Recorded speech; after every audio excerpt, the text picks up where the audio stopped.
Nah, pertanyaan selanjutnya ini ada hubungan nih sama cerita-cerita kalian semua. Ya, Nah, kita langsung panggil aja teman-teman kita, Jalix. jadi Si Jalix. Silakan Ya, Jalix. Alex, kembali.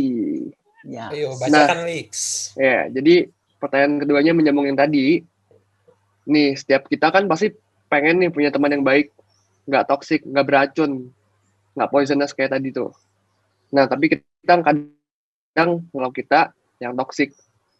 Jadi, gimana caranya supaya kita punya alarm atau kita punya tanda nih bahwa kita ini adalah madu atau racun nih buat teman-teman kita. Gitu.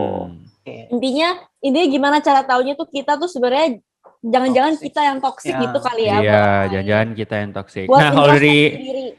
kalau dari Jalix ada ini nggak tips and trick? Iya. Tips and trick. Gimana Iya. aja? Kalau dari cara gue ya, gue melihat lagi bagaimana pertemanan gue itu apakah cuma menguntungkan satu pihak atau kedua pihak. Kayak misalnya menguntungkan satu pihak, kayak gue memanfaatkan si Felix doang nih buat keuntungan gue. Nah itu kan salah satu contoh yang satu pihak. Contoh nih. Takut bet ya. Kayak hari ini sudah dapat 2 thumbnail yang bagus ya. Cuman kalau kayak menguntungkan kedua pihak kayak yang tadi gue tuh kayak gue minum-minuman, gue juga mabuk-mabukan, dan Felix pun juga sama. Nah kalau kayak menguntungkan kedua pihak, gue mungkin pakai cara yang kedua sih. Gue coba lihat bagaimana pertemanan gue itu apakah mengarahkan gue menjadi pribadi yang lebih baik atau menjadi pribadi yang lebih buruk. Kalau gue sih caranya gitu doang sih. Ini bahasanya kayak anak bisnis banget ya, menguntungkan dan saling menguntungkan. Kalau rugi nggak mau. Harus win-win solution dong. Jangan-jangan kalian semua dibohongi. Ini adalah pelajaran investasi. Oke, kalau versi gue ya, kalau menurut gue, hubungan kan ya sama sih kurang lebih sama Reza tadi. Hubungan kan semuanya pasti ada satu orang dan orang lainnya, atau banyak orang lah. Nah, kalau misalkan kita atau yang lainnya itu udah mikirinnya diri sendiri aja, kayak pengennya bahagia sendiri, terus pengennya ya kita yang senang sendiri, kita yang dapat benefit sendiri tuh, dan nggak mikirin kesenangannya orang lain, itu menurut aku udah toxic sih. Kita atau orang lainnya itu. Kurang lebih sama kayak Reza tadi, gitu. Wow, menarik sekali. Sebenarnya dari apa yang mereka ngomongin tuh udah bisa menyimpulkan sesuatu ya. Kalau gue dapat bahwa at the end is about ini selfish apa enggak gitu. Yeah. Lu kalau pengen tahu itu toxic apa enggak, lu tuh toxic apa enggak sih? Lu tuh bisa jadi toxic gimana? Ya lu lihat aja, lu terlalu banyak. Lu, gua, apa yang gua dapet, apa yang gua mau, ini semua tentang gua.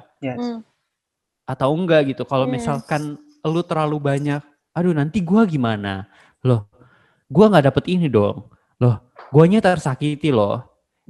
Ya which bisa jadi dengan ke selfishan lu, bahasa Indonesianya apa ya? Selfish, ya self-centered lu itu. Egois lu itu ngebuat akhirnya toxic buat orang lain gitu. Gue sih dapat itu ya. Gue ngerasa kayak gitu sih. Dan ya betul sekali, maksudnya obvious sekali gitu ya dari segala macam tadi yang udah disebut.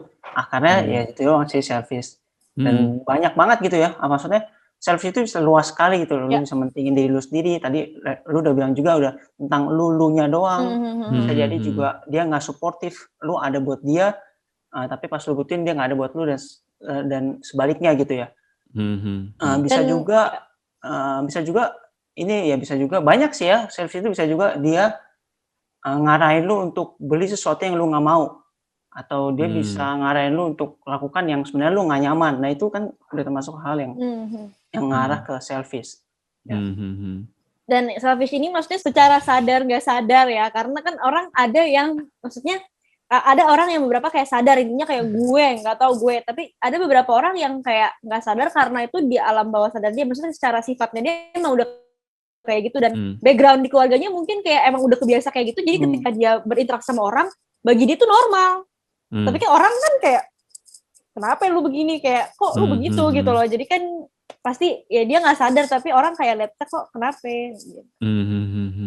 Cuma mungkin ada juga kayak misalnya aku ingat tadi yang Bella cerita ya, maksudnya Bella kan cerita bahwa ada orang yang dia kayak sensitif bedah gitu, walaupun Bella juga paham gitu, maksudnya keluarganya kayak gini kayak gitu. Cuman aku jadi berpikir bener gak ya, gak tahu kalau menurut teman-teman gimana. Kalau menurut aku tuh ada poin dimana ketika lu terlalu berlebihan terhadap sesuatu gitu, lu terlalu berlebihan dalam banyak hal, entah lu terlalu berlebihan untuk mengandalkan orang lain, lu terlalu berlebihan untuk peduli terhadap orang lain, atau lu terlalu berlebihan dalam hal apa ya, terikat dalam satu hal gitu ya, lu nggak bisa lepas gitu. Jadi akhirnya, nih orang ganggu ya, dia terlalu mengganggu gitu, menurut gue ya. Ya jadinya ya sebenarnya segala sesuatu yang berlebihan itu tidak baik. Iya betul. Itu kata kunci yang bagus loh, Mas, untuk jawab pertanyaan kedua tadi juga. Betul. Ya berlebihan gitu loh, karena berlebihan ketika lu terlalu menggantungkan diri lu kepada orang lain terlalu berlebihan itu ya nggak boleh, itu toksik gitu kan. Kayak ya karena dia itu tidak ngurusin hidupnya, nggak ngurusin lu doang. Benar. Dan lu juga maksudnya kalau lu mau kayak terus mau diandalkan ya nggak bisa, karena dia juga di hidupnya dia nggak cuma lu doang, dia punya orang lain. Benar. Jadi yang segala satu terlalu berlebihan tidak bisa. Iya. Oke. Tapi gue rasa memang setiap kita selalu ada masa di mana kita punya sesuatu yang terlalu lebay, tau nggak? Karena ya namanya natur kita loh, maksudnya kayak ya it's normal gitu loh, kayak kadang ketika namanya apalagi nyaman. Misalnya kalau kita nih dalam lingkungan teman kayak kita udah misalnya contoh deh ya, Corifel gitu kayak kan famous terus kayak orangnya easy going gitu. Ada. Orang-orang kan terbangin terus. Iya, suka banget gitu kan cerita sama Corifel nyaman gitu kayak. Astaga.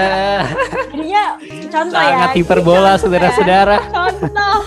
Terus misalnya kayak akhirnya kayak Corifel tuh kayak akhirnya gak usah Corifel deh, misalnya gue deh, terus akhirnya kayak gue lama-lama enak ya orang-orang ceritanya sama gue gitu. Lama-lama awalnya kayak berusaha untuk membantu, kayak orang ayo lu mau cerita sama gue ya cerita, tapi lama-lama jadi ketagihan yang kayak ayo lu cerita sama gue bisa kasih nasihat, udah cerita semuanya sama gue gitu. Jadinya kayak ya jadinya mulai kayak ya gitu loh, yang kayak udah mulai ya jadi gitu. hero syndrome. Iya betul. Iya, hero syndrome. Iya kan, jadi pengennya bantu orang mulu, awal kayak nggak apa-apa lah bantu, lama-lama jadi addicted. Dan menurut gue memang ya something yang normal sih, itu normal banget orang, cuman ya kita harus sadar diri aja bahwa harus sering-sering refleksi diri supaya nggak terlalu berlebihan gitu. Benar. Dan selanjutnya tadi udah dibahas juga kayak apa sih yang menyebabkan, apa bisa jadi salah satu penyebab kita bisa toxic gitu, salah satu poin-poinnya. Dan yang aku sadari juga adalah insecurity. Itu penting banget. Karena secara tidak sadar insecurity tuh membuat kita jadi toxic dalam suatu relasi. Contohnya gini, kenapa bisa kayak gitu? Karena ketika lu insecure, lu ngerasa kurang. Kayak bisa dalam satu pertemanan ya, kayak lu ngerasa lu yang paling kurang gitu ya, kayak aduh gue kayaknya kurang baik ya buat dia atau gimana. Dan karena ya insecure apapun itu rasanya, cuman kayak intinya lu merasa kurang dalam satu relasi tersebut, akhirnya yang membuat lu mendorong untuk lu mau berusaha mengontrol orang lain, dan akhirnya itu membuat lu jadi mau lebih dominan dari dia. Jadi kayak contohnya ya lu berusaha kayak dalam pertemanan tersebut kayak lu mau ngandelin teman-teman lu supaya mereka bergantung sama lu, karena lu tahu lu kurang, karena lu tahu lu insecure akan diri lu merasa nggak cukup, akhirnya lu menggunakan hal lain yang bisa jadi senjata untuk mengontrol mereka. Jadi kayak ada rasa ingin lebih dominan dari mereka, ya akhirnya lu membuatnya jadi toxic. Jadi kayak lu merasa kayak lu bisa mengontrol teman-teman lu, itu yang membuat akhirnya secara tidak sadar jadi toxic. Ini menarik banget sih, karena gue juga pernah ya, maksudnya ngalamin bahwa gue ngerasa bahwa gue kurang dalam beberapa hal gitu ya. Ketika gue kerja sama orang lain, akhirnya gue kadang-kadang ya dengan insecure itu ngebuat kita jadi berusaha untuk menjadi orang lain supaya kelihatannya hebat. Dan gue pernah ngelakuin itu, dan gue berusaha untuk menjadi orang lain supaya gue kelihatan hebat. Akhirnya malah orang kayak, ini orang apaan sih gitu loh, kayak lu apaan sih, udah lah kalau misalnya nggak usah sok-sokan gitu suka kayak gitu.